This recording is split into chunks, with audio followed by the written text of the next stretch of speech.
Hi everyone, my name is Sarabjit Kaur and I'm a computer teacher by profession, and today I'm going to discuss about 2D array and what do you mean by 2D array that I will explain in today's video. In my previous video I have already explained 1D array. If you have not watched that video, I will link that video in the I button. Do check it out. Before starting this video, I request you all to please subscribe my channel and hit the like button also.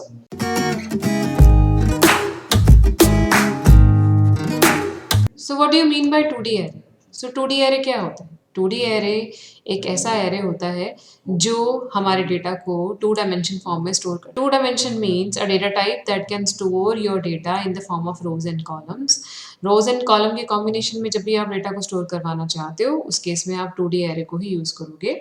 Next है 2D array को हम declare कैसे करते हैं। 2D array को declare करने का जो हमारे पास सिंटेक्स है वो ये है कि सबसे पहले आपको डेटा टाइप लिखना पड़ेगा एंड देन आपको एरे का नेम लिखना है। ओके, सो एरे का नेम लिखने के बाद आपको क्या लिखना है? एरे का नेम लिखने के बाद आप स्क्वायर ब्रैकेट के अंदर रो साइज को स्पेसिफाई करेंगे एंड देन आप कॉलम के साइज को स्पेसिफाई करके सेमीकोलन को लगाएंगे। आपको एक एग्जांपल में लिख के दिखाती हूँ। जैसे कि हमारे पास एक एरे है int a22। int a22 means we are declaring an array with the size of 2 and 2. This first 2 that signifies the number of rows and the second 2 signifies the number of columns. So हम इसी के dimension से ये भी identify कर सकते हैं कि इस एरे के अंदर कितने एलिमेंट स्टोर हो सकते हैं। We will multiply the row size and the column size and we will get the total number of elements that are going to be stored in this array. I will give you one more example. In the second example, I have taken the dimension 6 and 8. 6 means the number of rows and 8 means the number of columns. So how many elements this array will store? 6 multiplied by 8 equals to 48 elements are going to be stored in this element. So इस तरह से आप ये भी identify कर सकते हो कि हमारा जो भी एरे हमने 2D एरे बनाया है उसके अंदर हम कितने एलिमेंट्स को स्टोर करवा सकते हैं। आपको सिर्फ ये ध्यान में रखना है कि आप सबसे पहले जो स्क्वायर ब्रैकेट के अंदर साइज लिखेंगे that size will be the row size and the second size will be the column size and if you want to take out the number of elements with the help of this array dimension, then you have to multiply these two dimension. Okay, so अब हम ये देखेंगे कि ये जो array हमने declare किया है ये मेमोरी के अंदर किस तरह से हमारे डेटा को स्टोर करता है, तो इसके बारे में हम देखते हैं। आप ये एग्जाम्पल मान के चलो कि हमारे पास 2x2 एरे है, तो ये हमने डिक्लेयर कर दिया। इसके बाद हम इसको इनिशियलाइज करेंगे with the help of curly bracket.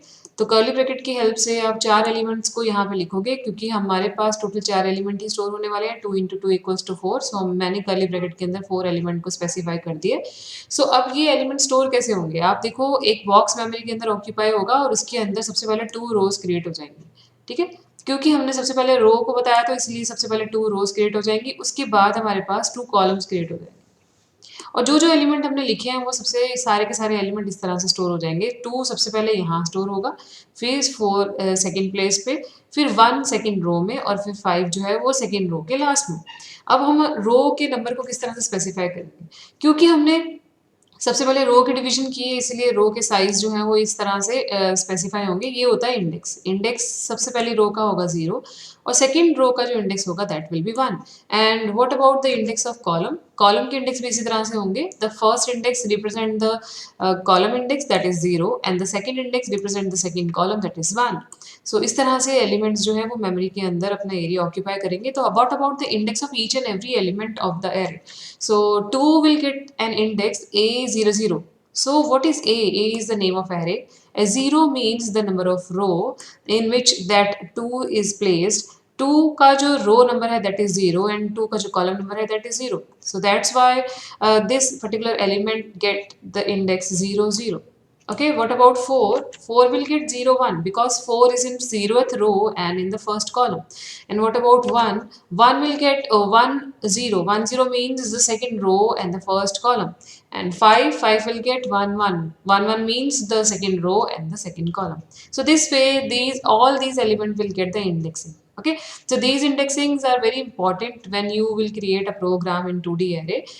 You will take help from these index. इसी के इंडेक्स की हेल्प से ही आप एक प्रोग्राम को बिल्ड कर पाओगे। तो हम इसके प्रोग्राम को देखते हैं। सबसे पहले हम एक प्रोग्राम बनाएंगे जिसके अंदर हम एरे के एलिमेंट्स को प्रिंट कराना सीखेंगे। We will initialise the array element on our own but we will print that element with the help of for loop. हम देखते हैं सबसे पहले हमें क्या करना है। हम सबसे पहले इंट मेन लिखेंगे और कर्ली ब्रैकेट को स्टार्ट कर देंगे। देन हम एक एरे को डिक्लेयर करके इनिशियलाइज करेंगे। डिक्लेरेशन मीन्स A22 मीन्स 2 रोज 2 कॉलम्स। इसके अंदर हमने इनिशियलाइजेशन की है। इनिशियलाइजेशन को हम किस तरह से कर सकते हैं, जैसे कि मैंने आपको प्रीवियस स्लाइड के अंदर दिखाया था कि आप 4 एलिमेंट्स को एक साथ लिख सकते हो। ये भी एक मेथड है, पर अगर आप चाहते हो कि आपको एक एक रो को अलग से बनाना है तो आप इस तरह से भी बता सकते हो। जैसे कि फर्स्ट रो आपने लिखी कर्ली ब्रैकेट के अंदर, ये पहली रो आपने स्पेसिफाई की विद 2 एलिमेंट्स, फिर आपने सेकंड रो स्पेसिफाई की with the help of 2 elements और आपने इसके कर्ली ब्रैकेट अलग से लगाए, और फिर उसके बाद आउटर में आपने कर्ली ब्रैकेट अलग से लगा रखी है। सो ये कर्ली ब्रैकेट एक आउटर की है और each row has its own curly bracket set. तो इस तरह से भी आप इसकी इनिशियलाइजेशन कर सकते हैं। फिर आपको 2 वेरिएबल्स को डिक्लेयर करना पड़ेगा for rows and columns of this array. So मैंने यहाँ पे आई और जे लिया है। उसके बाद आप यूजर को बोलोगे कि मैं अपना एरे प्रिंट करवाने वाला हूँ या करवाने वाली हूँ। सो मैं इस तरह से एक मैसेज को प्रिंट करा रही हूँ। उसके बाद आप सबसे पहली जो फॉर लूप लगाओगे दैट रिप्रेजेंट रो। इसका मतलब कि मेरे पास यहाँ पे पहला जो साइज है रो का दैट इज 2। सो मैं यहाँ पे आई को 0 से स्टार्ट कर रही हूँ और मैं आई को कहाँ तक लेके जा रही हूँ, I less than equals to 1। Why I have taken I less than equals to 1? Because the size of the row is 2. So that's why I have taken I less than equals to 1. And I have incremented I is I की जो value मैंने increment की है आई plus plus.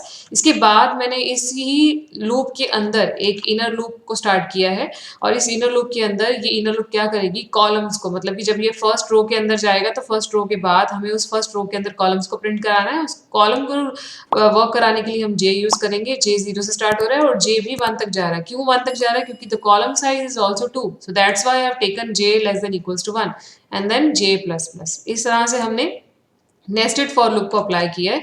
Nested for loop apply करने के बाद you have to print the element of 2D array. तो उसके लिए हमने लिखा cout A I J, I is for row, J is for column. क्योंकि हमारे ईच एंड एवरी एलिमेंट को 2 इंडेक्सिंग मिलती है, इसीलिए मैंने यहाँ पे ए आई जे लिखा है। और अगर आपको क्या करना है, एक एलिमेंट और दूसरे एलिमेंट के बीच में थोड़ी सी स्पेस देनी है, तो उसके लिए आप क्या यूज करेंगे, स्लैश टी यूज करेंगे। इसको करने के बाद आप इनर ब्रैकेट को बंद कर देंगे। इनर ब्रैकेट को बंद करने के बाद आप आउटर ब्रैकेट को भी बंद कर देंगे। देन आप गेट सी लगाना चाहते हैं या रिटर्न 0 लगाना चाहते हैं, आप वो लगाएंगे और फिर आप अपने ब्रैकेट को भी, मेन वाले प्रोग्राम को भी बंद कर देंगे। ये जो हमारे पास एलिमेंट्स है ये किस तरह स्टोर हुए हैं, देखो इस तरह से स्टोर हुए हैं 3 4 6 7। ठीक है, 3 4 means the first row and 6 7 means the second row. और हमारे पास जो आई और जे है रो का, उसके लिए हमने जो वेरिएबल लिया है दैट इज आई, और जो हमने ये लिया है कॉलम के लिए उसके लिए हमने वेरिएबल लिया है जे। ठीक है, सो इस तरह से हमारी जो लूप है वो वर्क में आ जाएगी और हमारे एलिमेंट्स जो है वो प्रिंट हो जाएंगे। अब मैं इसी प्रोग्राम को आपको एग्जीक्यूट करके दिखाती हूँ कि ये प्रोग्राम एग्जीक्यूट कैसे होगा। तो इसको हम क्विकली कोड ब्लॉक स्क्रीन के ऊपर लिखते हैं। So this is my program and I am going to save this program and I am going to execute this program. So this is the final output of my program. अगर आपको लगता है कि आपको इसको प्रॉपर 2D एरे की form में print कराना है तो उसके लिए आप क्या कर सकते हैं, एक तो आप यहाँ पे स्लैश एन लगा दो जिससे हम नेक्स्ट लाइन में चले जाएंगे, और एक आप यहाँ पे सी आउट एंड एन लगा दो।